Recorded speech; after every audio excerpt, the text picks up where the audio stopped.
क्या आप gaming PC build करना चाहते हैं लेकिन आपके पास पैसे नहीं हैं? क्या आप गेमिंग कंसोल खरीदना चाहते हैं लेकिन आपके पास पैसे नहीं हैं? तो क्या करें? या फिर आप गेमिंग पीसी या एक कंसोल नहीं खरीद सकते तो क्या करें एक अच्छी खासी गेमिंग करने के लिए? आखिर क्या होगा इसका बेस्ट सॉल्यूशन? तो बने रहिए दोस्तों। हेलो एवरीवन, मैं हूं जीजी और आप देख रहे हैं मिस्टर गीकी गेमर। स्वागत है आप सभी का एक नए वीडियो में।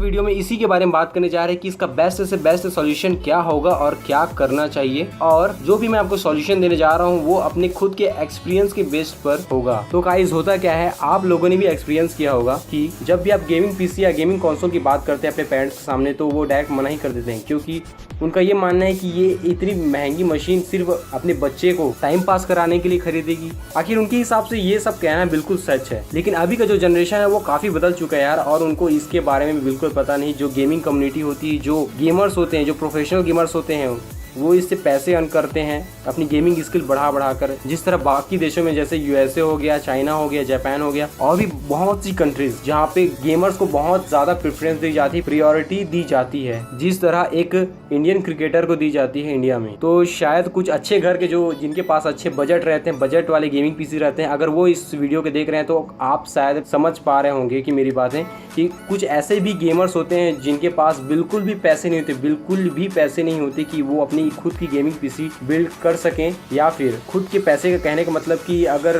पॉकेट मनी भी वो जोड़ने शुरू कर भी देना तो उनको लग जाएंगे एक गेमिंग पीसी बिल्ड करने के लिए कम से कम 3 से 4 साल। मैंने ऐसे लोगों को ही देखा है और इस वीडियो से मैं उन लोगों को हेल्प करना चाहूंगा और बेस्ट से बेस्ट सॉल्यूशन देना चाहूंगा कि क्या करें जब आपके पास पैसे ना हो एक गेमिंग कंसोल खरीदने का और एक गेमिंग पीसी बिल्ड करने का। तो वह सॉल्यूशन को टच करने से पहले मैं एक पॉइंट को जरूर टच करना चाहूंगा कि जैसे कि जो इंडियन गेमिंग के मिथ्स हैं। तो गाइस लोगों का मानना यह है कि अगर आप गेमिंग करना चाहते हैं, एक अच्छी खासी गेमिंग करना चाहते हैं तो आपके पास हाई एंड गेमिंग पीसी होना चाहिए या तो एक अच्छी कंसोल होना चाहिए जैसे कि PS4, Xbox, Nintendo, इस तरह की। मेरा कहने का मतलब है जैसे कि प्रोसेसर में ले लो आप i7 वाली, i5 वाली, इतनी महंगी जो प्रोसेसर्स होती हैं। ग्राफिक कार्ड में ले लो 1060 Ti, हाई एंड वाली एकदम महंगी कॉस्टली वाली ग्राफिक कार्ड। तो ये कुछ इंडियन गेमर्स एफर्ट नहीं कर सकते क्योंकि उनके पास पेरेंट्स का सपोर्ट तो नहीं होता नहीं है, और पहली बात वो फाइनेंशियली इंडिपेंडेंट नहीं होते। तो ये बातें हैं। अगर आप एक अच्छी गेमिंग करना चाहते हैं तो आपके पास जरूरी ये नहीं कि आपके पास एक बेहतरीन महंगी वाली कॉस्टली गेमिंग पीसी बिल्ड हो, जरूरी नहीं है भाई। कंसोल की बात ही छोड़ दो, अब बढ़ते हैं सॉल्यूशन के ऊपर। तो सबसे पहले इस पॉइंट को नोट कर लो कि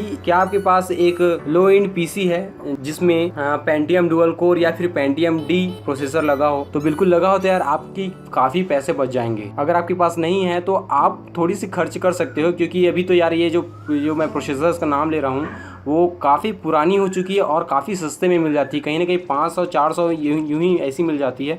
सेकंड हैंड भी मिल जाती है, उसमें कोई बड़ी बात नहीं है। और आप दुकान में जाकर किसी भी शॉप में जाकर आप इधर उधर से जुगाड़ करके ले सकते हो, और वैसे भी आपको ये आसानी से मिल जाएगी। हर दुकान में जाकर देखो क्योंकि ये कचड़े की तरफ फैली हुई है, क्योंकि ऑलरेडी ये बहुत पुरानी हो चुकी है। और जो इसकी जो सॉकेट है मदरबोर्ड, सॉकेट LGA 775 ये भी बंद हो चुकी है, तो इसलिए कबाड़ के खाने में जा रही है। तो अगर आप एक गेमिंग पीसी बिल्ड नहीं कर सकते तो आप एक काम कीजिए, आप कहीं ना कहीं एक ब्रांडेड मदरबोर्ड पुराना जो, या फिर वैसे तो ब्रांडेड अभी बंद हो चुका है क्योंकि असूस ये जो भी है, जितने ब्रांडेड मदरबोर्ड बिल्डर हैं ये सब लोगों ने बंद कर दिया है LGA 775 वाली प्रोसेसर सॉकेट बनाना। तो ये सब मदरबोर्ड आपको बिल्कुल नहीं मिलेगी, लेकिन आपको मिल जाएगी चाइना वाली बिल्कुल आपको मिल जाएगी, जो कि काफी बोल सकते हैं मिडिल रेंज की क्वालिटी वाली होती है। ज्यादा से ज्यादा 1200-1300 में इतने में मिल जाएगी आपको आराम से। और आप प्रोसेसर भी आराम से ले सकते हैं ज्यादा सस्ते में यार, बहुत सस्ते में मिल जाती है किसी भी दुकान में।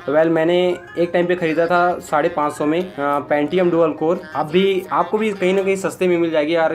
अगर कोई किसी दोस्त के पास पड़ी तो आप बिल्कुल उससे सेकंड हैंड ले सकते हो, वो काफी सस्ते में दे देगा, लेकिन आप जानो उसमें। तो अगर आपके पास पहले से लो एंड पीसी है तो आप एक काम कर सकते हैं, आप उसमें जो एनवीडिया की 10 वाली जो ग्राफिक कार्ड है आप उसे परचेज करके बिल्कुल इसमें लगा सकते हैं। लेकिन ध्यान रखें कि वो आपकी जो मदरबोर्ड है वो DDR2 है कि DDR3 है। मैं आपको प्रीफर करूंगा कि DDR2 भी रहेगी तब भी चल जाएगी, DDR3 भी रहेगी तब भी चल जाएगी और भी बेहतरीन है। लेकिन DDR2 है तो थोड़ा सा लैग आपको देखना पड़ेगा, लेकिन फिर भी काफी न कहीं चल जाएगी। ओके, DDR3 वैसे भी आती है। जो एनवीडिया की जो 710 वाली जो ग्राफिक कार्ड है वो कहीं ना कहीं 3500 या 3000 के अंदर में आ ही जाती है बिल्कुल आराम से।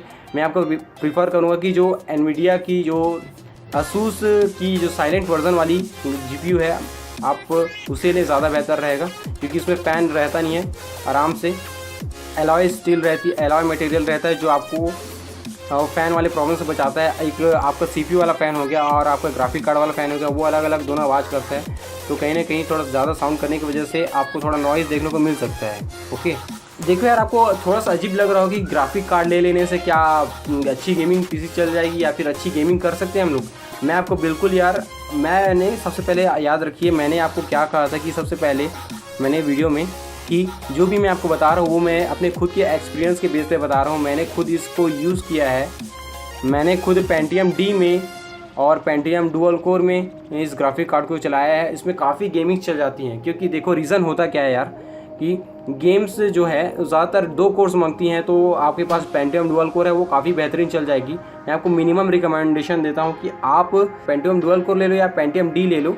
Pentium D इससे डुअल कोर्स वाले से छोटा है, क्योंकि Pentium D के बाद Pentium डुअल कोर आई थी। तो मिनिमम रिकमेंडेशन ये है कि आप ये दोनों आपके पास है तो काफ़ी ना अच्छी खासी आपकी गेम्स चल जाएगी। और अगर आप इसकी कुछ गेम टेस्टिंग भी देखना चाहते हैं तो आप जाकर आई बटन पे देख सकते हैं। मैं आपको आई बटन पे लिंक ज़रूर दे दूंगा, आप वहां से कुछ गेम टेस्टिंग वीडियोस देख सकते हैं जो मैंने खुद की है विथ प्रूफ के साथ। मैं आपको सारी चीज़ें दिखाऊंगा कि मैंने कौन सा प्रोसेसर यूज़ किया, कौन से ग्राफिक कार्ड यूज़ किए हैं, और भी इन फ्यूचर में आगे और कुछ गेम टेस्टिंग लाने जा रहा हूँ इसी ग्राफिक कार्ड के साथ और Pentium डुअल कोर प्रोसेसर के साथ, जो आपको बहुत जल्द देखने को मिलेगी। और बात करें आप किस तरह की कैसी वाली गेम्स खेल पाएंगे। मैं आपको बताता हूँ, मैंने स्पैक ऑफ द लाइन्स खेली है, DMC डेविल मे क्राई 5 खेली है स्पेशल एडिशन वाली, और Darksiders 2 खेली है, मेटल गियर रेवेंजेंस। इसमें थोड़ा सा क्या है, आपको थोड़ा सा लैग देखने को मिल जाएगा, क्योंकि होता क्या है कि ये गेम जो मेटल गियर रेवेंजेंस है ये थोड़ी सी 2 कोर से ज़्यादा कोर मांगती है, तो कहीं ना कहीं थोड़ी सी आपको लैग क्या मतलब थोड़ी ये गेम खेलने में आपको प्रॉब्लम होगी, काफ़ी FPS लो हो जाती है इसमें। मैं आपको जितने गेम्स बता रहा हूँ ये पूरे कहीं ना कहीं PlayStation 3 के प्लेटफॉर्म्स के गेम्स हैं, तो सोचो कि किस तरह की क्वालिटी होगी इनकी ग्राफिक्स की। यार, मैंने कहा ना कि मैंने जो भी आपके साथ शेयर किया है वो मेरा खुद का एक्सपीरियंस है, तो मैं आपको बिल्कुल निराश नहीं करूंगा। आप बिल्कुल एक बार बिना डरे मेरी रिकमेंडेशन को मानो, आपके कहीं पैसे वेस्ट नहीं हो रहे हैं। अगर आपको कुछ प्रॉब्लम है तो आप कमेंट बॉक्स में ज़रूर कमेंट कर सकते हैं, और मैं उसके ज़्यादा से ज़्यादा कोशिश करूंगा कि मैं उसके अच्छे से सॉल्यूशन दे पाऊँ और रिप्लाई कर सकूँ। अगर आप चाहें तो आप मुझे फेसबुक में मैसेज भी कर सकते हैं। मेरा जो पेज है फेसबुक का मिस्टर गीकी गेमर नाम से, आप उसमें जाकर मुझे मैसेज भी कर सकते हैं कि आपको क्या प्रॉब्लम्स हो रही है, क्या आपको प्रॉब्लम्स देखने को मिल रही है, कुछ भी। ओके, तो यार लास्ट कंक्लूजन पे ये आते हैं कि लास्टली ये वीडियो उन्हीं लोग के लिए है, ओके, जो लोग गेमिंग PC बिल्ड नहीं कर सकते और ये कंसोल नहीं कर सकते। मैं ये बार इसलिए आपको बोल रहा हूँ क्योंकि आपने जान रहे हो यार, क्योंकि इंडिया में इतने सारे ऐसे गेमर्स हैं जो यार ज़्यादातर लोग अपने FPS पे, बॉटलनेक पे, इस सारी चीज़ों पे ध्यान रखते हैं। तो कहीं ना कहीं अगर वो लोग ये वीडियो देख रहे हैं तो मैं आपको ये बता दूं यार कि देखो, पहली बात अपने पास इतनी बजट नहीं है कि हम एक गेमिंग PC बिल्ड कर सकें और एक कंसोल खरीद सकें। तो यार अगर हम गेमिंग करना चाहें फिर भी क्या करें, तो ये सब बॉटलनेक वाला जो झंझट है, FPS वाला जो झंझट है, वो आपको बिल्कुल हटाना ही पड़ेगा। लेकिन आपको अगर आप इस स्पेसिफिकेशन मैंने आपको जो बताई Pentium D और डुअल कोर में, अगर आप ये वाली ग्राफिक कार्ड यूज़ करके आप खेलेंगे तो आपको कहीं ना कहीं मैक्सिमम से मैक्सिमम आपको 30 FPS या 40 FPS देखने को मिल जाएगी गेम्स की। और वैसे भी मैं आपको बता दूं, हम अगर कोई गेम्स 15 to 14 या FPS तक चली जाती है तो आपकी गेम्स लैग नहीं करेगी। आपको इसका प्रूफ चाहिए तो मैं इसके लिए एक अलग से वीडियो बनाऊंगा। सो फाइनली गाइस, कुछ पॉइंट्स मैं आपको फिर से रिमेंबर करा देना चाहता हूँ कि अगर आपके पास Pentium डुअल कोर या Pentium D है आपके पास, तो आप एक ग्राफिक कार्ड खरीद लें और इसमें मैक्सिमम 4 GB की रैम लगा लें, क्योंकि ये अगर आप ये दोनों प्रोसेसर यूज़ करते हैं, जो पेंटियम D और डुअल कोर जो है वो सिर्फ 4 GB तक की ही रैम सपोर्ट करेगी। तो बिल्कुल आप ऐसा सोच रहे हैं कि आप 8 GB का रैम लगा लेंगे तो यार आपको वो यूजेबल होगा ही नहीं, वो बाकी आपका खाली पड़ा रहेगा, वो बेकार जाएगा, पैसा भी वेस्ट है और एनर्जी भी वेस्ट है उसमें। ओके, अगर आप इससे और मैक्सिमम जाते हैं तो आपको टू डुओ है, ये सारी चीज़ें। i3 भी काफ़ी बेहतरीन है। अगर आपके पास ऑलरेडी है पीसी जिसमें i3 लगा हुआ है, लेकिन आपके मदरबोर्ड में ग्राफिक कार्ड नहीं लगा है, तो आप बिल्कुल ग्राफिक कार्ड खरीद के लगा सकते हैं। जैसे कि मैंने पहले भी बताया कि मैंने आई बटन्स पे कुछ गेम्स की रिव्यू दी हैं, जो आप आई बटन में जाकर वीडियो क्लिक करके देख सकते हैं। और साथ ही मैंने इसमें प्रूफ भी दी है कि मैंने कौन सा प्रोसेसर यूज़ किया है और कौन सा ग्राफिक कार्ड। आप देखेंगे बिल्कुल आपको लैग नहीं दिखने को मिलेगी। सो बस आज के लिए सिर्फ इतना ही। तो अगर ये वीडियो देखकर लाइक आई है तो लाइक करो यार, कमेंट आई है तो कमेंट करो यार, और लाइक कमेंट कर ही दिया है तो शेयर भी कर दो यार। क्या पता आपकी तरह ही कोई और दूसरा गेमर हो जो एक गेमिंग पीसी बिल्ड या गेमिंग कंसोल एफर्ट नहीं कर सकता हो। और बात करें सब्सक्राइब बटन की, अगर आप मेरे चैनल पे गेमिंग न्यूज़ और गेम टेस्टिंग, गेम रिव्यूज़ और कुछ अनबॉक्सिंग्स वाली वीडियोस, कुछ टेक्निकल प्रॉब्लम्स इश्यूज़ के सॉल्विंग वाली वीडियोस देखना चाहते हैं, कुछ डिस्कशंस वाली वीडियोस देखना चाहते हैं, तो प्लीज़ मेरे चैनल को सब्सक्राइब कर लो यार, और साथ ही साथ नोटिफिकेशन बेल को ऑन ज़रूर कर ही लेना, क्योंकि उसके बिना तो काम चलता नहीं। तब तक के लिए thank you so much and good bye.